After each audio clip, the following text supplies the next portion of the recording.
Hey all, how's it going? Hey, just before we get into this episode, if you're watching this over on YouTube, I'm sat in my front room. I've been doing all of these in my front room, and it's pretty sunny today. I'm looking out. The clouds are over the sun, but if the sun breaks through the cloud, if what I'm saying is, if suddenly I look like I'm getting melted by the sun, it's because I've got a big front window, and I'm a little worried that the sun's going to break through those clouds and kind of melt me alive as I'm recording this. So I do apologize if suddenly the video is completely blown out. Yeah, well, let's roll with it and see how we do anyway. And welcome back to obviously another one of the album breakdowns. What I've been doing over the last few weeks is going over all of the tunes that we've been releasing from the Devine King Project, going over those tunes, breaking them down, letting you know what I struggled with, what I didn't struggle with, what I liked about them, what I didn't like about some of them. Everything's been pretty good up to point, actually, up to date. But today we're going to be jumping into Electron Game. Now, the interesting thing about Electron Game is, even though it doesn't kick off the album, this was the first one that we recorded on the session. So obviously everybody flew over from wherever they were coming from, LA, Barcelona, all of those places. You know, we got in the studio, we'd never met before, we'd never ran the tunes before, we didn't know what the heck we were doing. Everybody's setting up and getting a sound, and then we're like, okay, this is it, it's time to record. So this is the first track that we recorded. I think that, you know, and maybe it's just, I don't know, there's something in me that I can kind of feel it's the first one. I feel like it's the first one. I definitely think, for me, because I take the first solo, actually, it was a bit daunting, actually, taking the first solo on the entire album. But not only, I mean, yeah, the first solo of the entire session.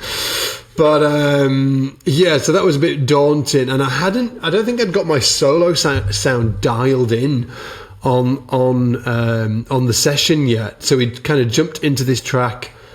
I went all back pickup on it, and I think it's a little too, if I was EQing this again, I'd probably kind of, you know, dial the edge off it a little bit. But if you listen to all of the other solos on the album, there's a slightly different tone on it, and it's because I changed the tone of the bass, actually, and I'll get into it on this podcast. But with that said, let's jump in, listen to the full track, and then I'll give you the breakdown. Let's go.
Okay, so let's take it from the top. And there's actually some weird little things about this track, which I found at least really challenging. And it was strange because I think that if you listen to the track, this is maybe one of the least challenging in terms of how it sounds. It's got this repetitive riff, repetitive melody.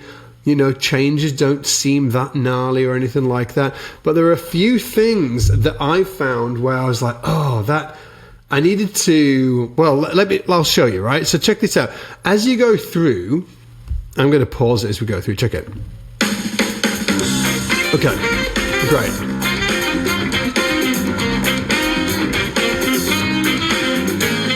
Okay, so here, you know, that push there, but great.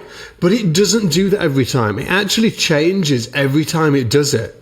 Every single time there's a push, the push is slightly different. Check it out. I'm just going to play it one more time. Here we go. Now listen to this time. It's not going to do it the same this time. So that was okay, this time is going to be different.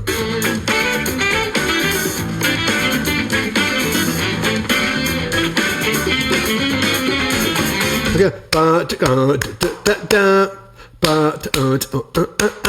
again, that's different. Again, next time you'll hear it's going to change again. That was similar to the first one, I think.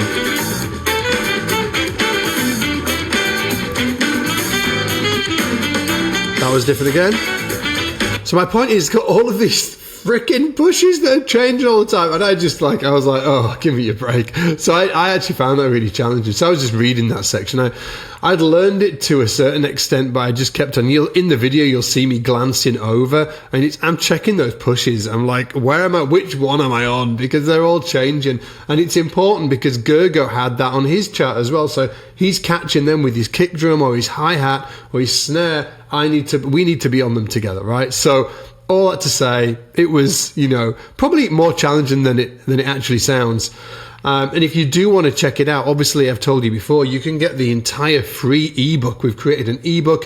It's got all of the tab and notation, so you can go and download that at scottsalbumbonus.com. scottsalbumbonus. I'm going to actually make sure that that's correct. I don't want to be spreading vicious lies on the internet. scottsalbumbonus.com. Let's see. Yes, scottsalbumbonus.com. You'll find it there, and you can download it. Now, let's keep going. But as you'll hear as well, keep a listen out. Keep an ear out for the when the solo comes. The EQing's different. The EQing's different. Check it out.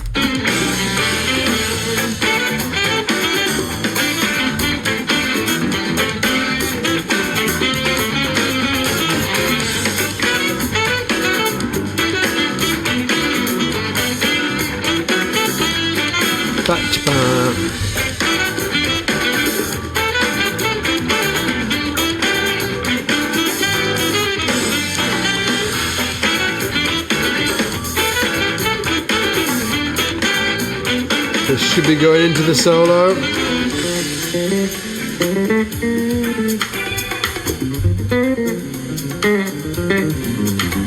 So there's more bridge pickup on this than anything. Like there's still neck pickup in there, I think. I'm looking at my EQs now on the video.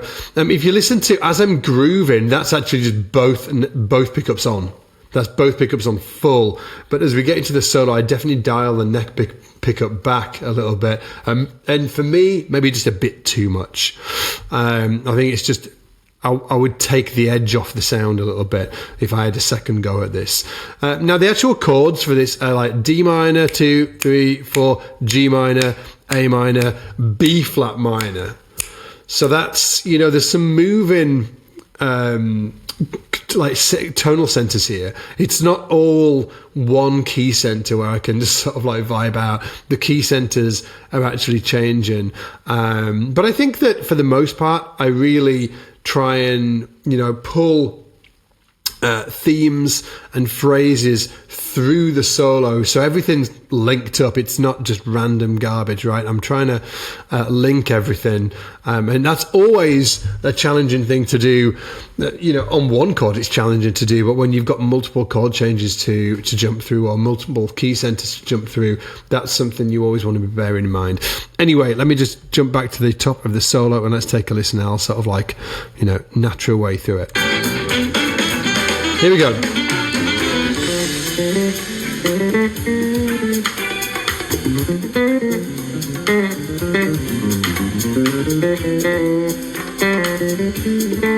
So that's just a good example. That's like, it's just a good example of, okay, za-dee-da, what can I play next? Okay, za-dee-da, what can I play after that? Za-dee-da. I'm linking up those ideas, right? Here again.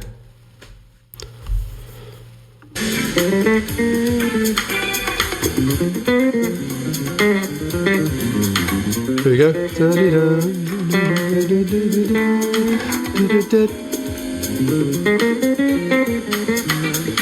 And that's a clear end of the phrase there as well. Check it out. And notice how I'm leaving space in between these phrases as well. When you're doing a solo, it's really important that you play these phrases and then you leave gaps, leave some space, some breath in between. Otherwise, it just turns into, I don't know, like 30-second note diary or whatever it is. You know, just randomness. Space there.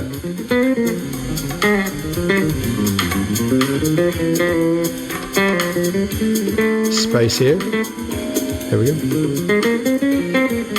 Space. Here we go. New phrase.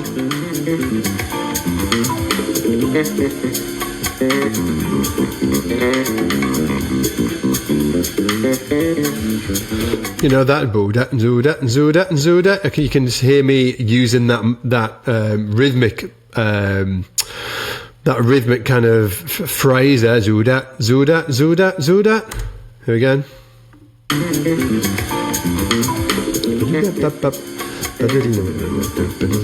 we go.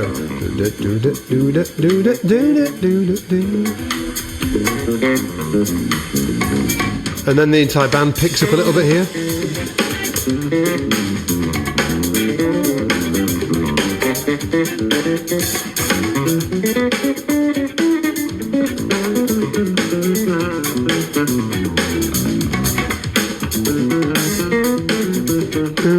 Trying to just hit that cheeky note there.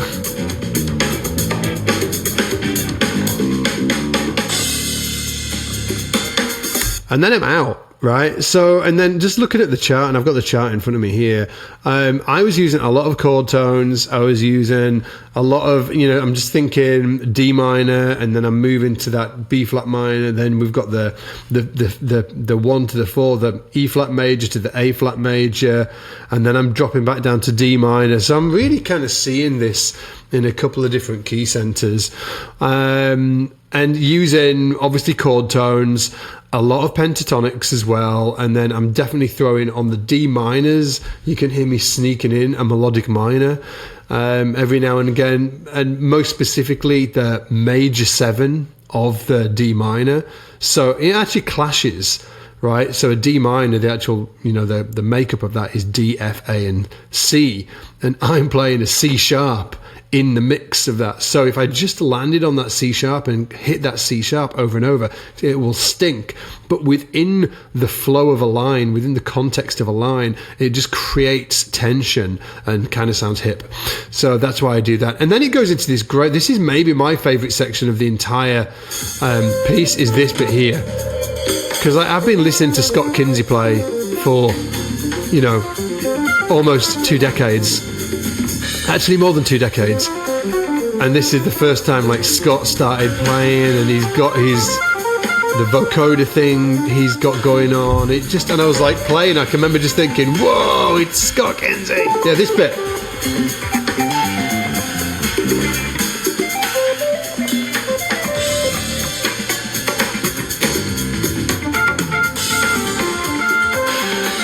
Love it.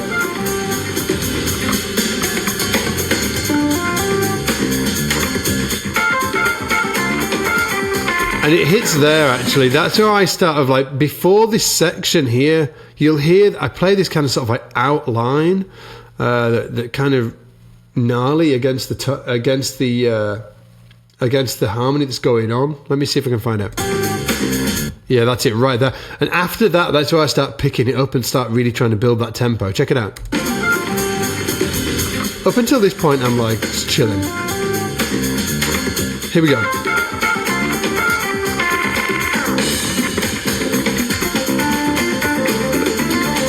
Really trying to push this along now. You can hear Gergo really pushing on that ride cymbal.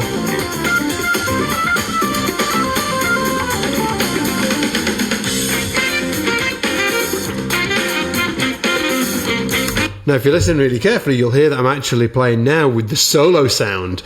I forgot to switch back. I forgot to dial up that neck pickup and bring back the original tone of the bass. So the bass changes tonality throughout this. If we look at here, let's look at 340. So let me go.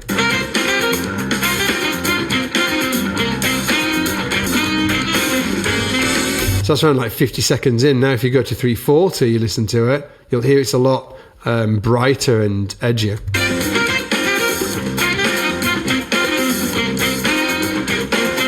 Now, you might not be able to hear this now because I'm just sticking this through this mic in the room, right? But you get my point. It's just I wanted to point this out because it's kind of interesting to listen to it with a really fine tooth comb like this.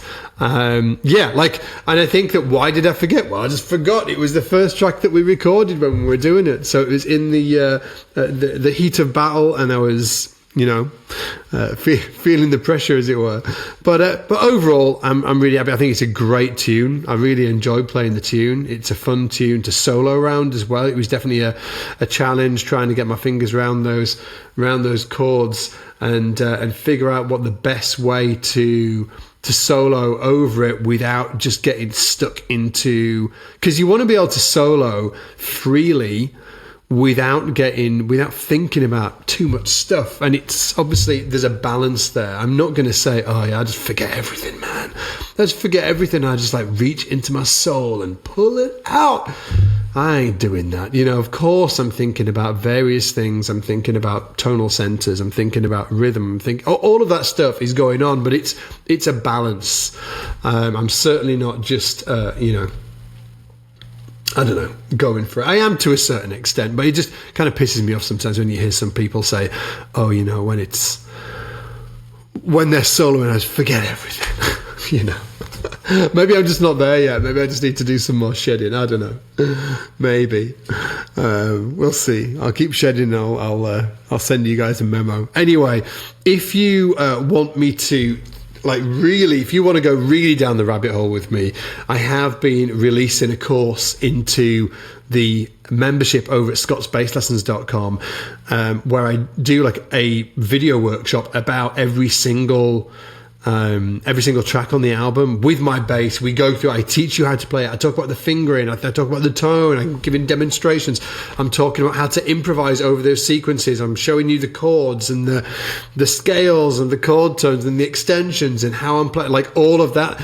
Basically this times 100. So if you have been enjoying these, you should definitely check out the course I'm releasing over in the membership at scottsbasslessons.com for the album. And to do that, all you need to do is go to scottsbasslessons.com. You can grab a 14-day free trial and take the entire platform for a test drive. And just to put it out there as well, not only do you get access to that course, but you're also going to get access to hundreds of other courses as well from the greatest bass educators on the planet, all in one spot to help you take your bass playing to that next level. With that said, I'm going to call it for today.